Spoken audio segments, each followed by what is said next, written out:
ये जो चक्र हैं वो हमारे प्राणिक बॉडी में होते हैं, ये फिजिकल बॉडी में नहीं होते। पहली बात, चक्र एग्जिस्ट नहीं करता किसमें? जो मनोमय कोश है वहां चक्र एग्जिस्ट नहीं करता है, इसको ध्यान रखिए। हालांकि चक्र का प्रभाव किस पे आता है? शरीर पे आता है, लेकिन चक्र का प्रभाव चित्त पे नहीं आता। आप इसको यूं देखो, जो भी पीछे है, जैसे ट्रांसफार्मर है, राइट? ट्रांसफार्मर है, जो पहला वाला ट्रांसफार्मर है उस ट्रांसफार्मर से इस ट्रांसफार्मर में आता है, इस ट्रांसफार्मर से इस ट्रांसफार्मर में आता है। इस ट्रांसफार्मर की एनर्जी पिछले वाले ट्रांसफार्मर में नहीं जाती, ये एनर्जी को आगे ट्रांसमिट करता है ये फार्मर। तो वैसे ही माइंड एनर्जी क्रिएट करता है, मनोमय जो कोश है वो एनर्जी क्रिएट करता है, और वो जो एनर्जी क्रिएट करता है उसको हम प्राण कहते हैं। ये जब आप उपनिषद अध्ययन करोगे तो उसमें वर्णन है कि प्राण कैसे उत्पन्न होता है। उसमें बताया है वाक माता है, मन पिता है और प्राण संतान है। ये वर्णन है किसमें? उपनिषद में। समझो फिर से, वाक क्या है? माता है। वाक मतलब थॉट क्या है? माँ है, मदर है, जेनेसिस। और मन जो है वो है पिता। जब तक मन उसमें अप्लाई नहीं होगा तब तक किसी थॉट में, तब तक वो थॉट भी इंपॉर्टेंट होता है, राइट? जैसे माँ पिता दोनों आवश्यक होते हैं, किसके लिए? संतान के लिए। यहाँ संतान कौन है? प्राण है, ऊर्जा है, जिसको चक्र कहते हैं, जिसको कुंडलिनी कहते हैं। तो ये जो चक्र जो आप, जिसने कल्पना की है, जिसने खोज की है, जैसे महादेव आदि गुरु हैं उनके, और उनके बाद जो ग्रंथों में वर्णित है उसमें वर्णन है चक्रों का। हालांकि वेदों में कहीं चक्र का वर्णन नहीं है, आप देखोगे तो कहीं चक्र नहीं है वेदों में, उपनिषदों में कहीं चक्र नहीं है। इवन बुद्ध जो अभी 2500 साल पहले आए थे उन्होंने भी चक्र का कहीं कोई वर्णन नहीं किया। फिर ये डेवलप हुआ है या ये खोज हुई है, बाद के लोगों ने खोज किया है, या योग में ही जितने आसन आप अभ्यास करते हो, आसनों का अभ्यास करते हो, ये आसनों का अभ्यास आपको किसी उपनिषद में नहीं मिलेगा, किसी वेद में नहीं मिलेगा, या जो पतंजलि का योग शास्त्र है उसमें भी नहीं है आसनों का। लेकिन इसका मतलब नहीं कि आसन बिल्कुल निरर्थक हैं। आसन की जिसने भी खोज की है दे आर ऑल्सो इंटेलिजेंट। क्योंकि आप देखोगे जब कोई आप आसन करते हो तो आपको एक अलग फील होता है, राइट? मतलब क्या? आपकी प्राणिक करंट जो है, जो चक्र है, उस पर आप काम कर रहे होते, चक्रों पे काम कर रहे होते। आसन का इफेक्ट प्राण में भी जाता है और प्राण का इफेक्ट हमारे मन में भी जाता है। वैसे किसी का बच्चा, अगर बच्चे को किसी ने किडनैप कर लिया तो पेरेंट्स भी हो जाते हैं ना, क्योंकि कनेक्शन है उसका। तो वैसे ही जो मन है, पिता है, वाक जो माता है, इनसे उत्पन्न होते हैं, ये थोड़ा सा कनेक्शन होता है। लेकिन जब आप साधना करते हो, एडवांस साधना करते हो, तो सबको अलग अलग महसूस करते हो। ये बॉडी अलग है, हमारे प्राण अलग हैं, और सबको अलग अलग आप रख देते हो तो आप मुक्त होते हो। जब तक आप सब मेसअप है तब तक आप बंधन में होते हो। जब तक कनेक्टिविटी है तब तक आप बंधन में हो, मतलब आपको दुख होगा। बंधन मतलब क्या? दुख होगा, आपको सफरिंग होगी। सफरिंग कब होगी? जब आपका बॉडी के साथ बहुत कनेक्शन होगा। तो बॉडी में जरा सी खरोंच आ जाएगी, आप बेचैन हो जाओगे, तड़प जाओगे। जैसे अपने शरीर को बहुत प्यार करता है, राइट?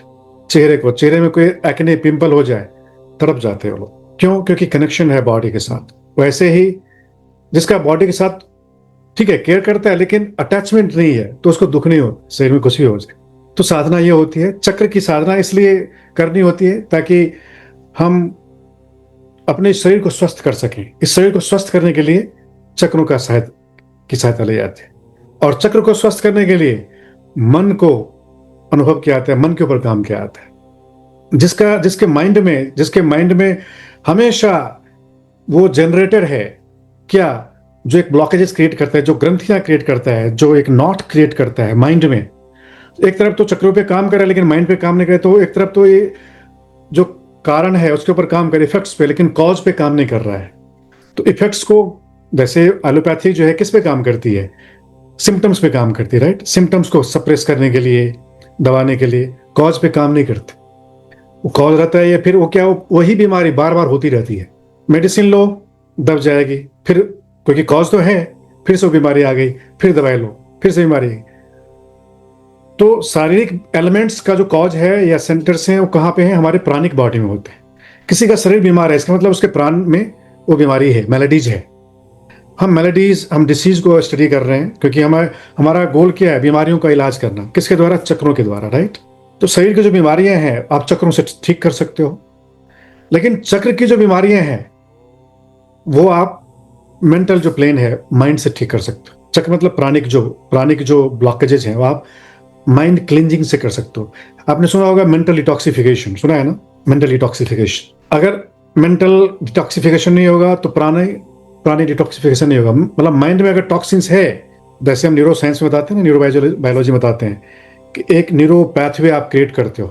आपने सुना है ना जो Hebbian theory, neurons firing together wiring together. तो जो चीज बार बार फायर हो रही है, जो न्यूरॉन्स, उसका माइलिनेशन हो जाता है, माइलिनेशन से वो स्ट्रांग हो जाता है, इतना स्ट्रांग हो जाता है उसको आप अगर डिजोल्व करना चाहोगे आपको बहुत समय लगेगा उसको डिजोल्व करने के लिए। आप एक नई न्यूरो पैथवे क्रिएट करोगे, न्यूरल नेटवर्क को मजबूत करोगे।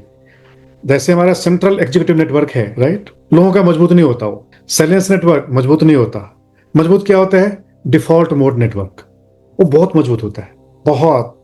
और कुछ सैकड़ों वर्ष से नहीं, हजारों वर्ष से, लाखों वर्ष कह सकते हो, लाखों वर्ष मैं कह रहा हूं, क्योंकि वो डीएमएन का जो ड्राइव है आपके पेरेंट्स से आया है, आपके पेरेंट्स से इस तरह पीछे जाओगे। तुम्हारे डीएनए में है क्या? DMN, super act. उस साइकोलॉजी को जब समझोगे तब इस प्राण चक्रा को आप यूं ऐसे घुमा दोगे, ऐसे पकड़ के ऐसे घुमा दोगे, इस हाथ से नहीं। जो आपका जो मेंटल बॉडी है, क्योंकि माइंड भी एक्सेस करता है ना, जो तुलसीदास जी ने जिसके बारे में बताया है, बिनु पग चल ही सुन ही बिनु काना, तुलसीदास जी ने कहीं लिखा है ना, बिना पैर के चलता है वो, बिना कान के सुनता है वो, बिनु हाथ करहि बहु नाना, बहुत काम करता है, बिना हाथ का ही काम करता है। कौन? वो माइंड है, मेंटल बॉडी इसको कहते हैं हम, अतिवाहिक शरीर इसको कहते हैं। इस माइंड बॉडी से आप मिरेकल करते हो, लेकिन वो अभी आपको उतना नहीं समझना, क्योंकि अभी हम चक्र की बात कर रहे हैं। लेकिन चक्र की बात कर रहे हैं, चक्र को हम काम करने जा रहे हैं चक्र के ऊपर, तो हमें ये भी जानना है कि चक्र को कौन नियंत्रित करता है। Cause and effect, law of conditionality, जब तक ये हम नहीं समझेंगे तब तक हम इसको परमानेंटली क्योर नहीं कर सकते, किसको चक्र को हेल्दी नहीं कर सकते। हमारे पास बहुत सारे लोग आते हैं दुनिया भर से जो चक्रों को सीखने के लिए आते हैं, और मैं देखता हूं उनके मेंटल लेवल पे बहुत सारे मेलेडीज हैं जिन्होंने घर बना के रखा हुआ है और उनको डिजोल्व नहीं कर पा रहे। जो मैं बता रहा हूं ना, जो न्यूरो पैथवे है, जो एक न्यूरो सिस्टम है जो बना हुआ है, उसको कौन बनाता है? जो बेसल गैंग्लिया है, कोई भी एक जो प्रोग्रामिंग वो क्रिएट करता है। और जो हजारों लाखों करोड़ों वर्ष का जो डीएमएन है उसको डिजोल्व करना, जो किसमें न्यूरोलॉजिकल है, लेकिन न्यूरोलॉजिकल को भी आप वैसे ठीक नहीं कर सकते हो। उसको ठीक करने के लिए पहले माइंड को ठीक करना पड़ता है। कई बार क्या होता है, आपकी न्यूरो सिस्टम माइंड सिस्टम को डिफीट कर देता है, और ये शरीर उसको डिफीट कर देता है। ये मत समझो कि मैं केवल ये आसन वैसे ही कर रही हूँ कि चलो योगा कर रहे हैं फिटनेस के लिए, नहीं। कि जो फिजिकल एक्सरसाइज है वो केवल फिजिकल एक्सरसाइज नहीं है, बल्कि आपके कार्मिक क्लिंजिंग भी करता है, बहुत क्लिंज करता है फिजिकल एक्सरसाइज। जो आसन करते हो आप, उससे बहुत क्लीन करते हो अपने आप को। किस लेवल पे? फिजिकल लेवल पे, प्राणिक लेवल पे, साइकोलॉजिकल लेवल पे, क्योंकि माइंड आपका उसमें वांडर नहीं कर सकता। डीएमएन बिल्कुल ही डीएक्टिवेट हो जाता है उस समय। जब आप आसन करोगे तो आपका माइंड कुछ और सोच ही नहीं सकता, ना पास्ट के बारे में ना फ्यूचर के बारे में नहीं सोच सकता। पास्ट फ्यूचर के बारे में सोचना मतलब डीएमएन एक्शन में है। इसके अलावा और भी न्यूरो सिस्टम है जिसको ब्रोका सिस्टम कहते हैं। आपने सुना है ब्रोका? नहीं, एक ब्रोका सिस्टम है जो लैंग्वेज का एक सेंटर है हमारे ब्रेन में। जो भी आप लैंग्वेज सीखते हो तो ब्रोका सिस्टम को ही आप एक्टिवेट करते हो, तभी कोई लैंग्वेज सीखते हो। दूसरा सिस्टम होता है, वो उसको वेर्निक सिस्टम कहते हैं। वेर्निक जो उसको कॉम्प्रिहेंड करता है। अब कोई लैंग्वेज सीखने जाओगे तो इन दोनों को आपको काम करना पड़ेगा, ठीक है। लेकिन ज्यादातर लोगों को एक्टिवेट नहीं रहता वो। एक होता है फोनोलॉजिकल सिस्टम, होता है फोनोलॉजी, किसी चीज को रिपीट करना। जैसे आप चांटिंग करते हो तो उसमें फोनोलॉजी चलती रहती है, जिसको अजपा जप कहते हैं ना। अजपा जप सुना होगा आप, जो आप जप नहीं करते लेकिन भीतर जप चल रहा होता है। That is actually neurologically that is phonological system, phonological loop कहते हैं, which is not good for meditation. Actually meditation के लिए वो अच्छा नहीं होता। मेडिटेशन के लिए ना ब्रोका सिस्टम अच्छा होता है, जो सिमेंटिक सिस्टम होता है। कोई लैंग्वेज सीखने के लिए आप सिमेंटिक उसको बोलते हैं ना। सिमेंटिक सिस्टम का कनेक्शन होता है वेर्निक सिस्टम से, वेर्निक। जो मैं बता रहा हूं आपका ब्रेन उसको समझने की कोशिश भी कर रहा है। जो कुछ मैं कह रहा हूं बहुत सारी चीजें आपके लिए नई होंगी, और कुछ चीजें आपके ब्रेन के लिए एक्सेप्टेबल होंगी ही नहीं।